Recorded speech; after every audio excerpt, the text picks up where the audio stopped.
listening to the 0 Hour.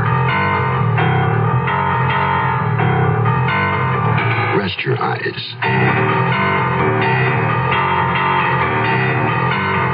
Exercise your imagination. Today, Keith Walker's gothic tale of revenge. The Ghost of the Black Plague. Starring Monty Markman. In the Mutual Broadcasting System presentation of The 0 Hour. Brought to you by the Ford Motor Company and Lazy Boy Recliners. This is the 0 Hour on Mutual Radio.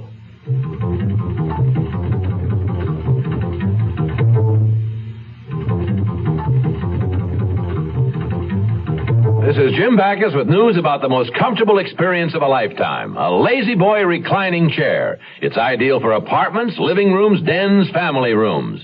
Lazy Boy is as beautiful as it is comfortable. Available in any style you can imagine and in hundreds of decorator fabrics and vinyls.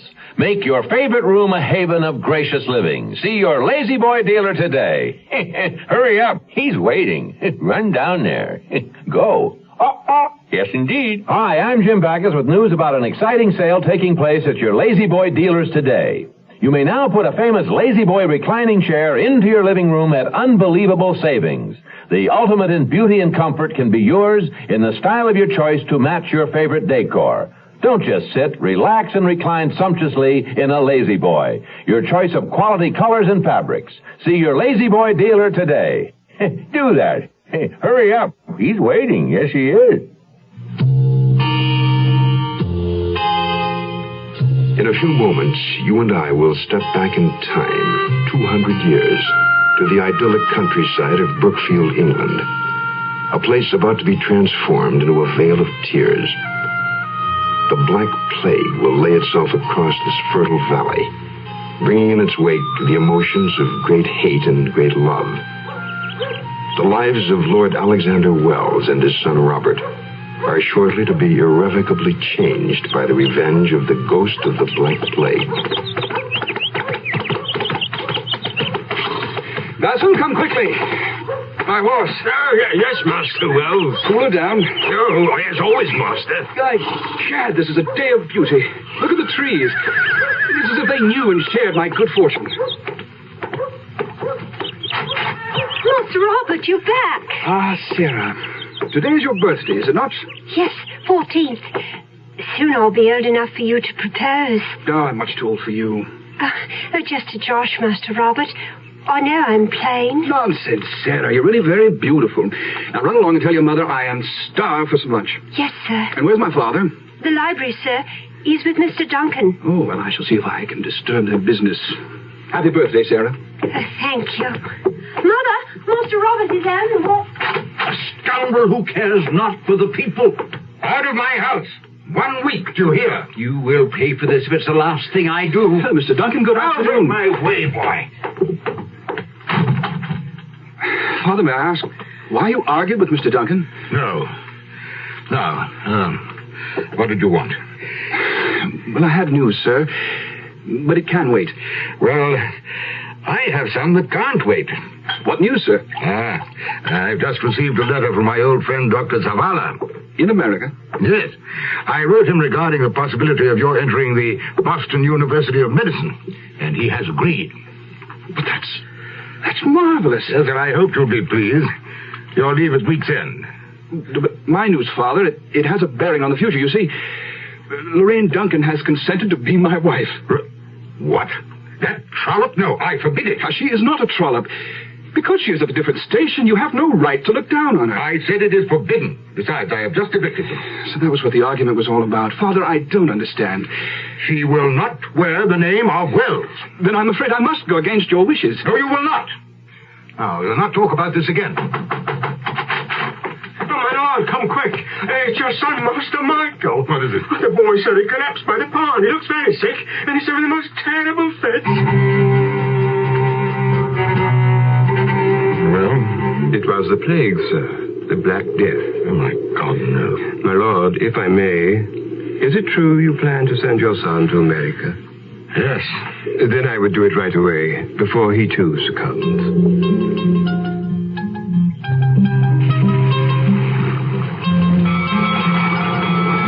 Oh, my darling Robert, I do love you. And I you, Lorraine.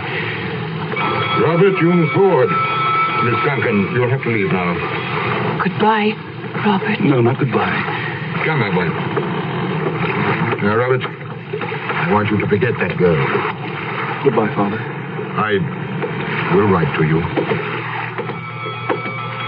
Robert, goodbye.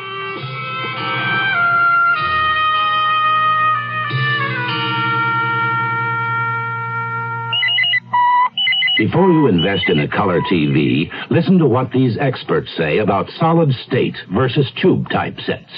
Terry Evans, TV Chief Engineer, San Diego. Color quality on a 100% solid state set will remain stable for much longer than it would on a tube set. John Silva, KTLA TV. I would buy a solid state television set over a tube set anytime. In a nationwide survey, 95% of the TV chief engineers polled said they'd prefer to buy solid state for their next color TV. And it's no accident that more than twice as many of these experts own RCA as any other color TV. Lynn Rogers, WXIA TV. If I was going to recommend a TV to a friend, I would recommend the RCA XL100. For color, for reliability, consider the new RCAs. Every one is an RCA XL100. 100% solid state. Don't settle for less. Fall in love with a bottle of ketchup. Real love is eating cornflakes. The taste of love is ginger ale. Well, do you think that ginger ale tastes like love? No. Ginger ale doesn't taste like love. Well, what about ketchup? I know what. I'll bet cornflakes taste like love, huh? Not cornflakes either. By the way, what is love? Love is love and kiss. Oh. And do you know anything that tastes like love? Uh-huh. People could taste like love. People could? I know people that taste like love. You do? Who? My mommy, my daddy, my sister, and my brother, and my grandpa. We use things. Love is for people. My auntie, and my kitty. From the Franciscans, with love. My dear Robert, I'm writing this to you because my memories are flooded with your touch, your face, our happiness. I miss you so. We have moved away from Brookfield to another village. It saddens me to tell you of this, but I fear your father will not speak of it to you. You have been gone less than a year, and the face of Brookfield has changed to the mask of death. The Black Plague has taken almost 300 of the villagers to God, and I know of no way to express my sorrow when I tell you that Lorraine Duncan and her mother were also taken. Yes. I was with the child when she died. I'm grieved to tell you that much has changed here in Brookfield in the years that you've been gone. I know you will never forgive me for not allowing you to come home, but I still think it best that with only one more year to complete before you become a doctor, it is best... I hope it is all right that I send this. I chanced to find your address when I was cleaning your father's study and thought I would say good days to you. Things are strange here. I have the most tragic news. Your father has taken his own life. We are at odds to explain this unhappy circumstance. Perhaps with your graduation only a week away, you could hasten home as soon as you can. I do not trust myself to outline the... Dr. Robert Wells, Doctor of Medicine.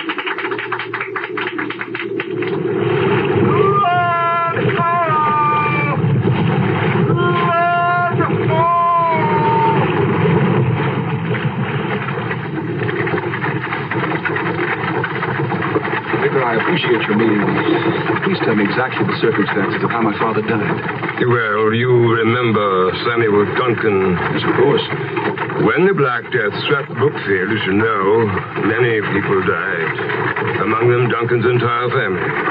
He blamed their deaths on your father. That's ridiculous. Yes, but he swore that because of his reduced financial condition, he was unable to provide proper medical care for them.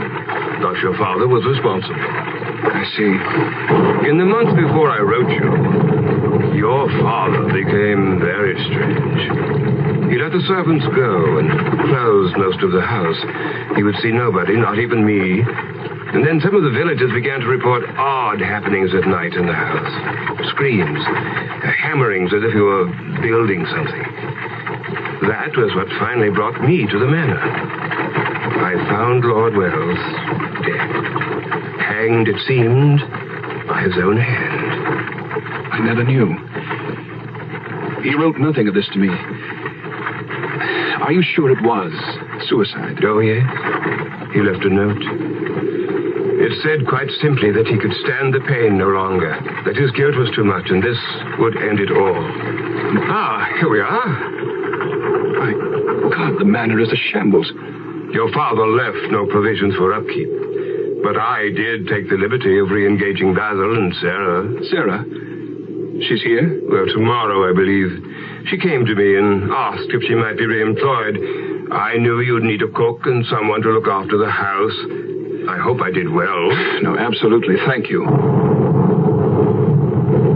Well, I must be away before the storm. Are you quite sure you'll be all right tonight? Alone? Yes, of course. Oh, call me if you need anything. I will. And thank you again.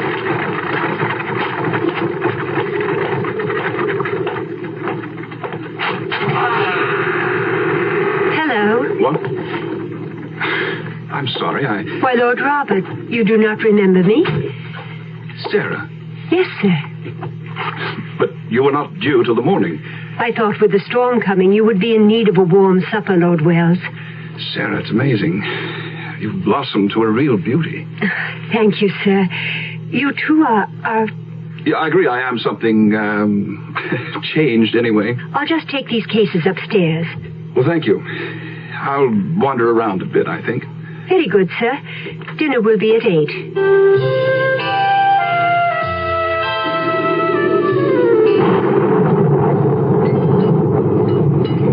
Sarah, you spoil me with food like that. Thank you. I'm very pleased. Robert, I have set a fire going in your room. Good. I am all done in from the trip. Are you sure you'll be all right? Oh, yes. Basil fixed the servants' quarters first thing. I'll be fine. All right. Good night, then.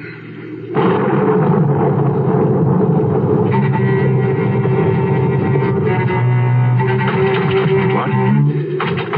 What's that? Oh, shut it.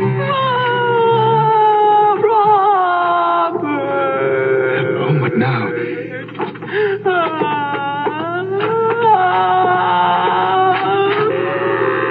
Who's there? Who's there? Sarah, is that you? Of course not. Sarah's clear the other side of the house. Oh, the devil. Where is it?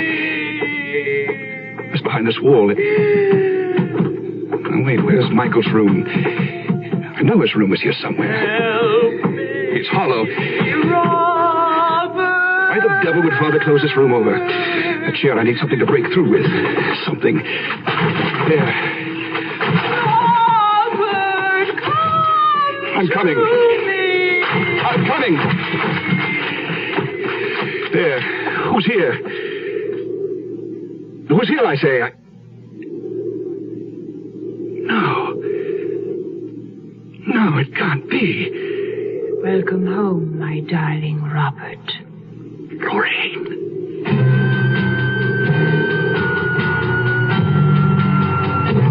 This is Hugh Downs with another car buyer's report from Ford. Today, more than ever, what an automobile costs you is important. But what you should know is that the total cost of ownership involves 3 basic considerations: purchase price, operating economy, and trade-in value. So when you're looking at cars today, use all 3 in making your comparison. You'll be amply rewarded by what you find. Consider the purchase price of Ford's midsize Torino. Ford thinks you will be surprised when you discover a four-door, 8-cylinder Gran Torino with automatic transmission is sticker-priced less than its comparably equipped sales competition. And Torino is even sticker-priced less than some compacts, comparably equipped with V8s, automatic transmissions, and steel-belted radial-ply tires. So compare not only the cars, but the total cost of ownership, purchase price, operating economy, and trade-in value. Everyone says compare. Ford tells you how. The closer you look, the better we look.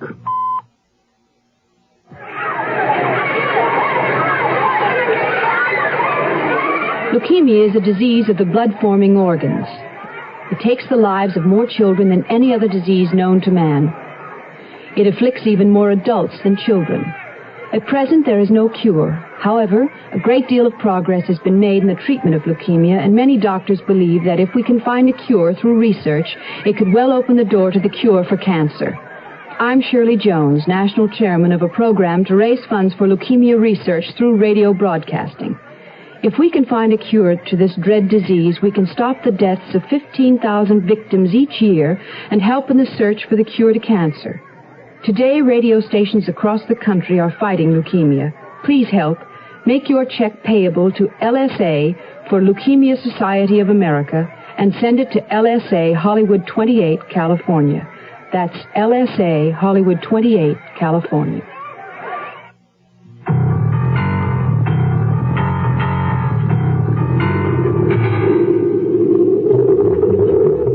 They told me you had died. My Lurene. Yes, it is true. I am dead. But I returned, Robert. I loved you so. Oh, Lurene, I can't believe my eyes. Come here, let me touch you. No, please stay away. Lurene, where are you? No, please don't leave. Here. Please stay over there. Yes, I thought of you every day while I was in America. I wanted so much for us to have a life together. But there must be some way. You've come this far. I am well here on the other side. It is peaceful, and I will rest now that I have seen you. No, please, wait. Don't leave again. I must. I am only allowed a little time, but I can return once more. Tomorrow night. Lurene, I'll be here. At the same time, my darling.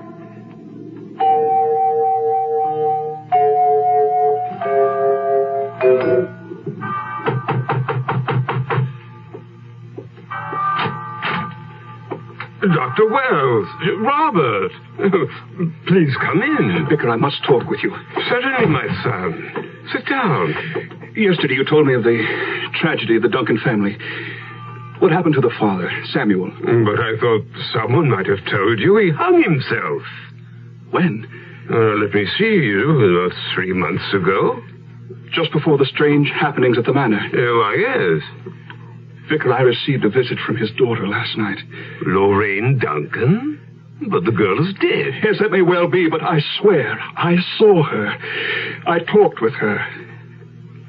Vicar, have you never heard of something like that happening before? Well, yes, but it's not generally accepted in clerical circles. Sometimes it has been said that great love or great hate will allow someone to return for a short time from the other side. Yes, thank you. Robert, please, you don't have to leave so quickly. Yes, sir, yes, I do. I must go to London and be back before dark.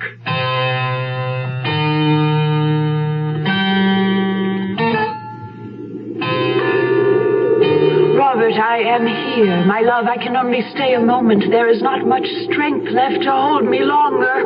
Lorraine, I have been studying today. I traveled to London and talked with a man who specializes in the black arts. He has told me that you can materialize here if you wish strongly enough. He is wrong. I cannot. Oh, Robert, I want you so. I don't know how to. Robert, there is a way we can be together if you wish it. Tell me anything, my darling. Then you must take a poison. You can then join me. We will be together again. Poison, yes. The man mentioned this, but he was unsure. Do you love me, Robert? Oh, yes. Then do it. In a few moments we could... No!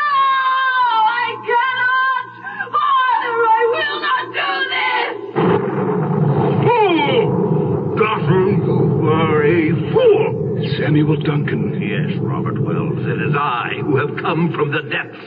Do you want my daughter? Oh, yes. Then do as she asks. You will find a potion downstairs. Hurry! No, Robert, you mustn't! Why? Is that not what you want? He forced me to do this. I am trapped. He will give me no peace. Is that the truth? Forget her ravings! You must do this to be with her. Now hurry!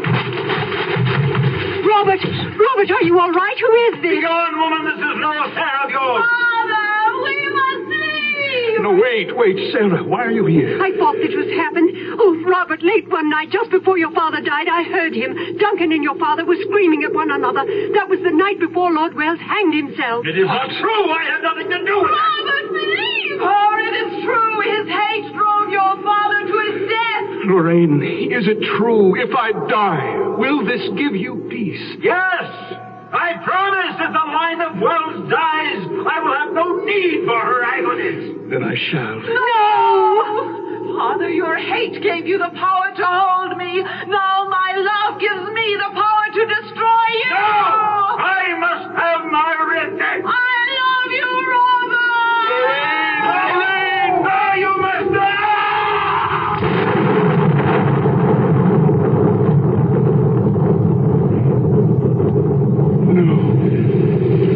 She's gone, Robert.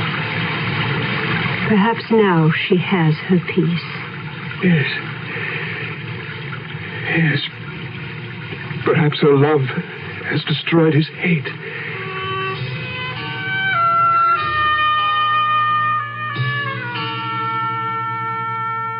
You probably know all about Ford pickups, how they work like a truck, ride like a car, how they've got Ford's famous twin I-beam front suspension, front disc brakes standard, choice of an economical 6 or 3 V8s. But maybe you didn't know about Ford's new Super Cab. Super Cab's the only two-door pickup that's roomy enough for a full back seat. I didn't know that. Well, Ford's new Super Cab pickup makes a big difference in capacity to carry people or things.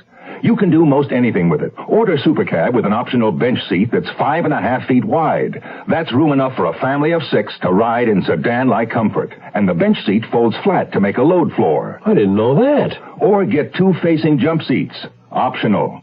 They fold out of the way for cargo. Or order Super Cab with no rear seats at all. Then you get a full 44 cubic feet of storage space. I didn't know that either. Ford's new Super Cab. It's news even to people who thought they knew all about Ford pickups. See it now at your local Ford dealer. I'm Rod Serling.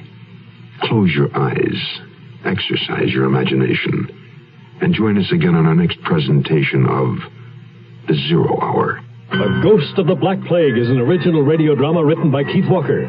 Monty Markham was heard as Robert Wells. Featured in the cast were Peggy Walton, Ben Wright, Parley Bear, Rhoda Williams, and Dawes Butler. Zero Hour, created by J.M. Kholos. Directed by Don Hills, is produced in Hollywood for the Mutual Broadcasting System of Radio Productions Incorporated. Music is composed and conducted by Stanley D. Hoffman. Rochelle Sherman, associate producer. This has been a presentation of the Mutual Broadcasting System.